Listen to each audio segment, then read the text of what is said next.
Welcome students, I am Vikrant Bhardwaj, your physics tutor. और आज हम डिस्कस करेंगे बेटा एटम से related next topic, that is excitation energy, excitation potential and excitation process.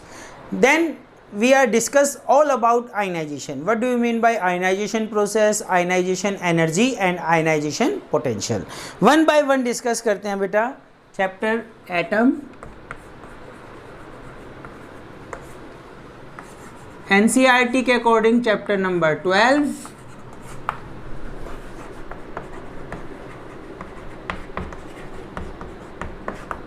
देखिए क्या डिस्कस करना है।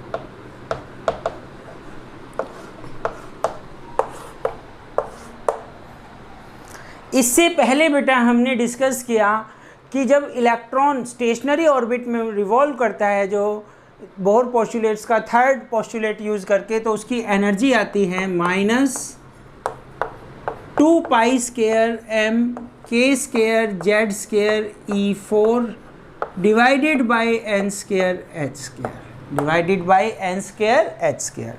और हाइड्रोजन के केस में, in case of hydrogen we know that z is equal to 1। तो यहाँ पे 1 वैल्यू रखेंगे, बाकी सभी पैरामीटर्स की वैल्यू रखेंगे। तो E की वैल्यू जो हमने कैलकुलेट की थी -13.6 n square EV, nth stationery orbit. तो ये एनर्जी की वैल्यू बेटा हमने कैलकुलेट की थी। इसके अकॉर्डिंग हमने एक नेक्स्ट आर्टिकल किया था इससे कि एनर्जी लेवल डायग्राम, अलग अलग एनर्जी स्टेशनरी ऑर्बिट में एनर्जी कितनी होगी। तो इसको मैं थोड़ा सा रिवाइज करा देता हूँ। फर्स्ट ऑर्बिट में n is equal to 1, for n is equal to 1 E की वैल्यू कितनी आई थी -13.6 EV, n is equal to 2 -3.4 EV, n is equal to 3 -1.51 EV। देखिए बार बार यूज़ हो रही है ये टर्म्स, तो ज़रूरी है बेटा आपको भी अच्छे से रिमेंबर रखना इनको। E4 -0.85 EV, E5 -0.54 EV, E6 -0.37 EV, E7 -0.28 EV and last, अगर n की वैल्यू इनफाइनाइट है तो n इनफाइनाइट है तो energy of infinite is 0 EV। तो ये टेबल हमें, ये पैरामीटर्स हमें, वैल्यू हमें अच्छे से मेमोराइज करनी है। इसके बाद हमने जो डायग्राम बनाया था, एनर्जी लेवल डायग्राम, वो किस टाइप का था वो देखिए आप।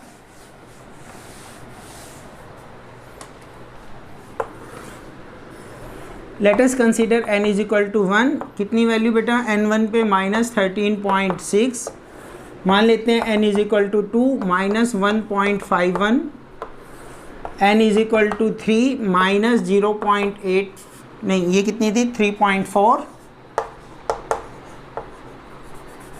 n is equal to 3 -1.51, n is equal to 4 -0.85, n is equal to 5 0.3754 and so on, n is equal to 6 0.37 minus का n7 की वैल्यू आ गई थी बेटा 0.28 EV और लास्ट में n is equal to infinity 0।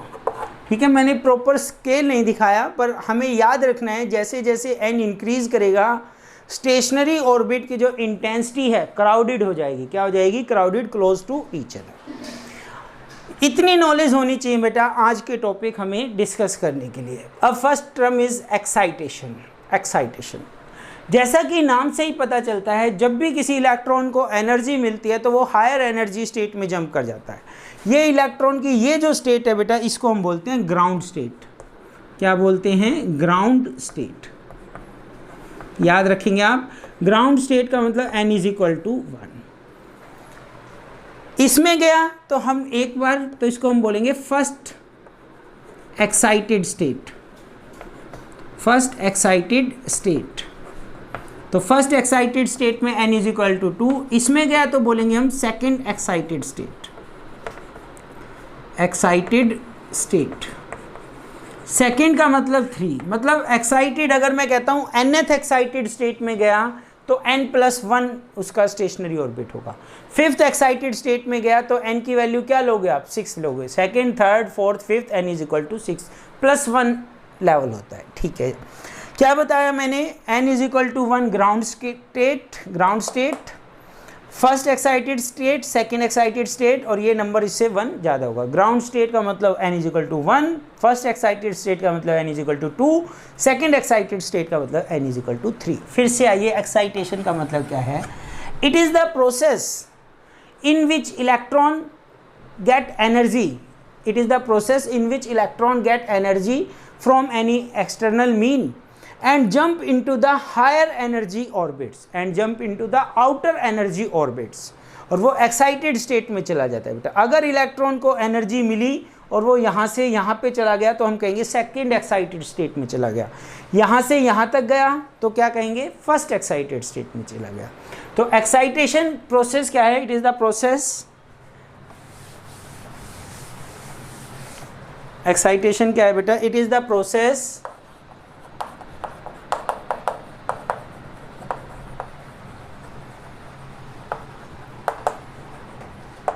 in which electrons got energy, in which electron get energy, in which electron get energy, received energy, absorbed energy, कोई भी word use कर सकते हैं, get, absorbed, received,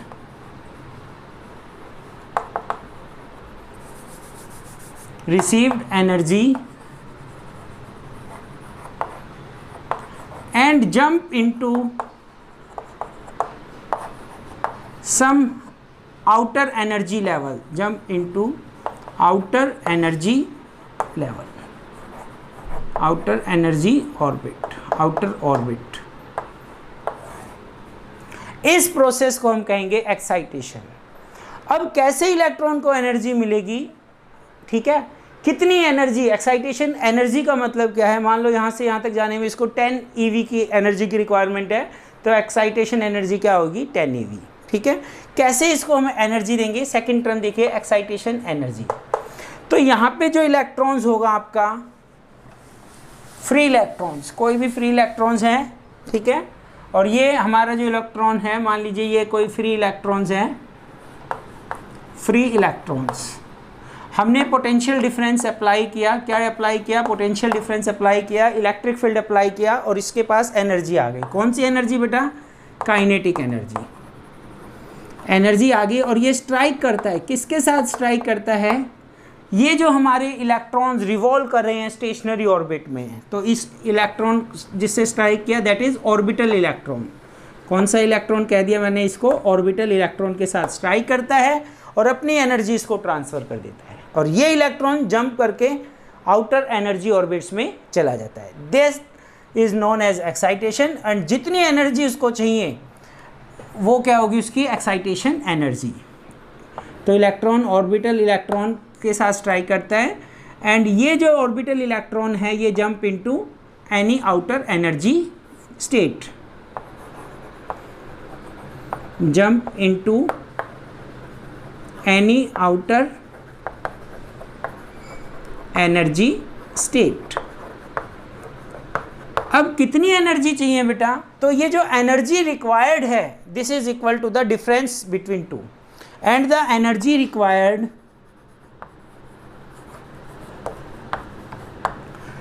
is equal to, energy required is equal to the difference between two energy states, difference between two energy states। ये नहीं आपने कुछ भी एनर्जी दी, मान लीजिए जैसे हम एनर्जी गैप सेमीकंडक्टर में पढ़ते थे 5 EV की रिक्वायरमेंट है और आप इसको 2 दे रहे हैं, ये नहीं जाएगा। कब जाएगा? जब 5 एनर्जी दोगे, जब जाएगा। ठीक है, तो यहाँ से यहाँ जाने में अगर मैं कहता हूँ ग्राउंड स्टेट से फर्स्ट एक्साइटेड स्टेट में इलेक्ट्रॉन जा रहा है तो उसको कितनी एनर्जी की रिक्वायरमेंट है, how much energy is required. तो देखिए, तो यहाँ पे जो एनर्जी का डिफरेंस है, कितनी एनर्जी चाहिए, E final minus E initial. Final energy कितनी है बेटा, -3.4 EV। अगर इलेक्ट्रॉन जंप कर रहा है N1 फर्स्ट ऑर्बिट से N2 सेकेंड ऑर्बिट में, ठीक है, ग्राउंड स्टेट से फर्स्ट एक्साइटेड स्टेट कह सकते हैं आप, N1 1 से N2 2 तक जा रहा है। तो यहाँ पे फाइनल इसमें आ रहा है, तो ये एनर्जी कितनी है, -3.4 EV, और इनिशियल कितनी थी, माइनस का साइन, और ये कितनी है, -13.6 EV। माइनस माइनस प्लस हो जाएगा बेटा, -3.4 प्लस 13.6, दिस मच एनर्जी।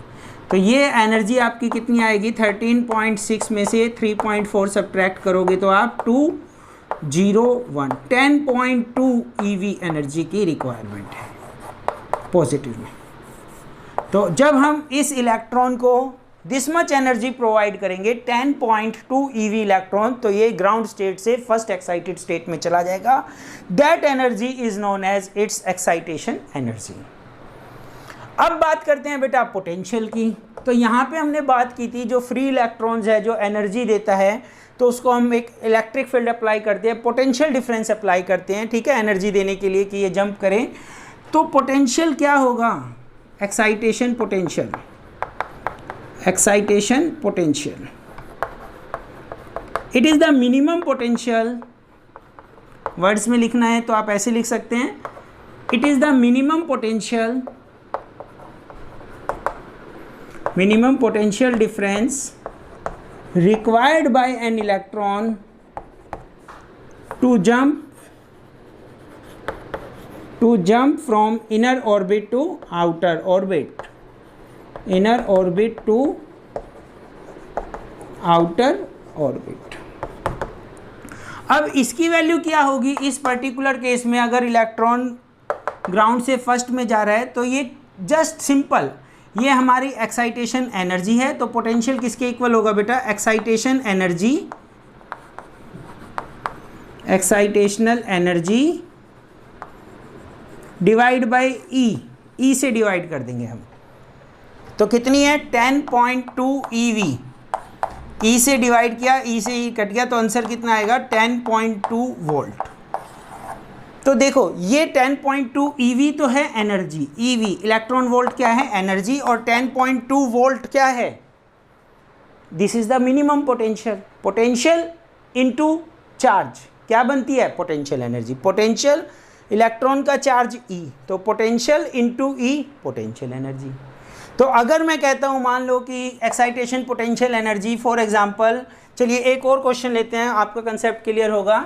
अगर मैं कहता हूँ N1 जो इलेक्ट्रॉन है वो हमारा इस बार ग्राउंड स्टेट से कहाँ मूव कर रहा है, कहाँ जंप कर रहा है, सेकेंड एक्साइटेड स्टेट में। Electron jump from ground state to second excited state, second excited state. इसी टाइप के बेटा न्यूमेरिकल आते हैं जैसे हम अब डिस्कस करें। ग्राउंड स्टेट मतलब N1 कितना है, 1। एक्साइटेड स्टेट का मतलब N2 कितना है, 3।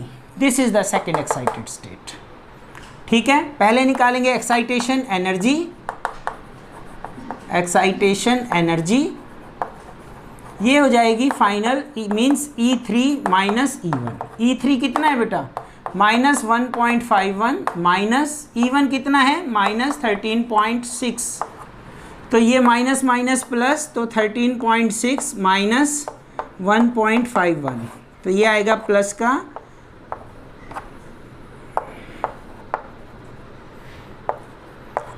12.09 EV एनर्जी की रिक्वायरमेंट है। तो this is the excitation energy for an electron jumping from ground state to second excited state. And what is the excitation potential in this particular case?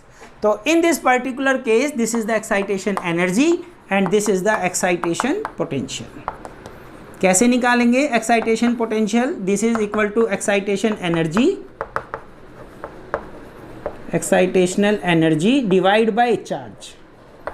Charge कितना है E, तो energy कितनी आई थी अभी हमने निकाली, plus 12.09 EV upon E. E से E काट दिया तो क्या आंसर आया बेटा 12.9. क्या आंसर आया 12.09 वोल्टेज. पोटेंशियल कितना अप्लाई करना पड़ेगा 12.9 वोल्ट पोटेंशियल अप्लाई करेंगे तो इलेक्ट्रॉन यहाँ से यहाँ जंप कर जाएगा. आई होप आपको समझ में आया होगा बेटा. एक्साइटेशन क्या होता है? It is the process in which electron absorb energy and jump into some excited state, some higher energy, some outer orbit. This process is known as excitation potential. What is the excitation energy? The minimum energy required to jump from inner orbit to outer orbit. The minimum energy required to jump from inner orbit to outer orbit is known as excitation energy. And excitation potential क्या होगा? And the corresponding potential is known as excitation potential. या फिर minimum potential which is required to jump the electron from inner orbit to outer orbit. These all about the excitation. Now we discuss ionizations. ठीक है, एक बार note down कीजिए इसे. अब बेटा हम इसी टाइप से 3 टर्म डिस्कस करेंगे. आयनाइजेशन प्रोसेस क्या होती है, ionization potential energy and ionization potential. Now we discuss ionization.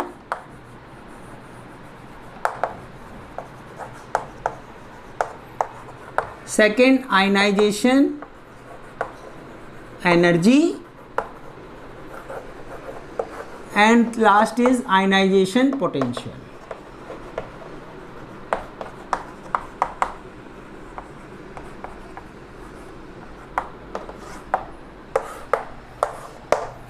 Ion कब बनता है बेटा? हम पढ़ते हैं जब भी किसी एटम में से इलेक्ट्रॉन को बाहर निकाल देते हैं तो वो पॉजिटिव आयन बन जाता है. Is it clear? जब भी किसी एटम में से इलेक्ट्रॉन को बाहर निकालते हैं तो वो क्या बन जाता है? आयन बन जाता है. तो उसी से वर्ड आया आयनाइजेशन. तो इसमें हम इलेक्ट्रॉन को क्या करेंगे? इतनी एनर्जी देंगे कि वो इलेक्ट्रॉन उस मेटल सरफेस से, उस एटम से बाहर निकल जाएगा. वर्ड यूज़ करेंगे इट इज़ द एनर्जी या फिर it is the process in which the electron is knock out from the atom. Atom से बाहर निकल गया तो उस प्रोसेस को क्या कहेंगे हम? First one is ionization process. It is the process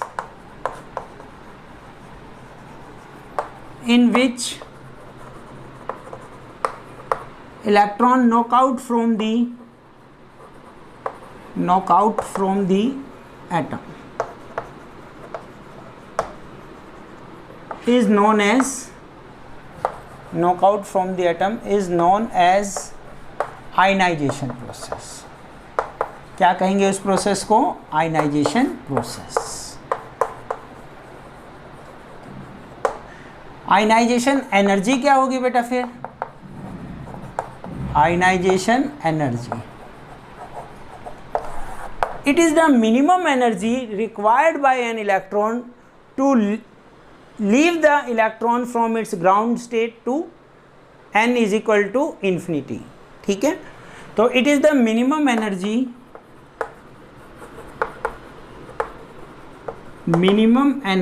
required by an electron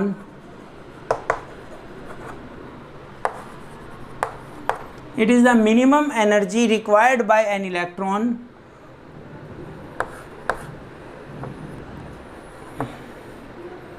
to move from ground state means n is equal to 1 to n is equal to infinity means energy कितनी हो जाए? 0 हो जाए. Free state, ground state to infinite large, n is equal to infinity. तो इसी को थोड़ा सा बना लेता हूँ मैं ताकि आपको हेल्प मिले. -13.6 n is equal to 1 EV, -3.4 EV, -1.51 EV, ठीक है, इसमें काम चल जाएगा। और n is equal to infinity का मतलब क्या थी, एनर्जी 0। ठीक है, n is equal to 1, n is equal to 2, n is equal to 3 and n is equal to infinity. चलिए अब मैं कहता हूँ इलेक्ट्रॉन ग्राउंड स्टेट में है, इसकी आयनाइजेशन एनर्जी कितनी होगी। आयनाइजेशन एनर्जी ऑफ हाइड्रोजन का एटम का जो इलेक्ट्रॉन है ग्राउंड स्टेट में, तो इसको कहाँ जाना है बेटा, ई इन्फिनिटी, E1। ई इन्फिनिटी की वैल्यू कितनी है, 0। E1 की वैल्यू कितनी है, -13.6, माइनस माइनस प्लस, तो इसको हमें प्लस में 13.6 EV एनर्जी देनी पड़ेगी। ये नेगेटिव एनर्जी का मतलब क्या बताया था मैंने, electron is not free, it is bound to the nucleus. तो ये बाउंड है, न्यूक्लियस इस इलेक्ट्रॉन को अपनी तरफ अट्रैक्ट करता है with a force, with A energy -13.6। अगर हम इसको इतनी पॉजिटिव एनर्जी देंगे तो ये फ्री हो जाएगा। तो यहाँ पे जितने भी साइन जो भी एनर्जी है उसका पॉजिटिव में आपका आंसर आएगा, लाइक दिस। अगर मैं कहता हूँ सेकंड उसमें है, ऑर्बिट में है या फर्स्ट एक्साइटेड स्टेट में है, तो उसकी आयनाइजेशन एनर्जी कितनी होगी, ई इन्फिनिटी से E2 सेकंड ऑर्बिट में है। तो 0 से लेके बेटा यहाँ पे कितना है, -3.4, minus minus plus 3.4 EV energy. ठीक है, this is the ionization energy. यहाँ से सेकंड ऑर्बिट से बाहर निकालना है इसको, ये फर्स्ट ऑर्बिट से इसको बाहर निकालना है। तो this is the final state and this is the initial state, E final minus E initial, ऐसे भी कर सकते हैं। And what's about the ionization potential,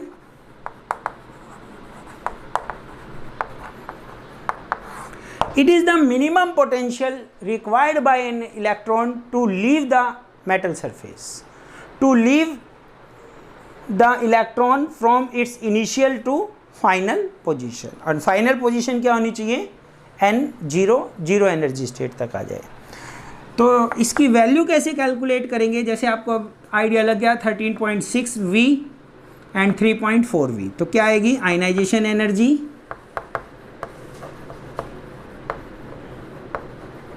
upon charge, magnitude of charge. पहले केस में थी +13.6 EV, charge of electron E से E cancel, +13.6 volt potential apply करना पड़ेगा। ये मिनिमम पोटेंशियल है इसको बाहर निकालने के लिए, इलेक्ट्रॉन को यहाँ से यहाँ जंप करने के लिए। सेकेंड केस में बेटा 3.4 वोल्ट है। ठीक है, तो it is the minimum potential required by an electron to leave the metal surface. इस पे बेटा न्यूमेरिकल भी बनते हैं, टर्म्स भी आपके समझ में आनी चाहिए। आयनाइजेशन का मतलब है बाहर निकाल देना, knock out from the atoms.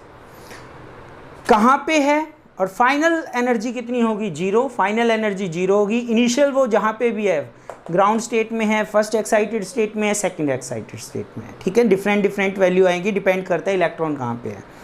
और इससे पहले हमने क्या, एक्साइटेशन, तो वहाँ पे भी डिफरेंट वैल्यू आएगी, क्योंकि वो जंप कहाँ करता है, फर्स्ट एक्साइटेड स्टेट में करता है different value, second excited state में करता है डिफरेंट वैल्यू।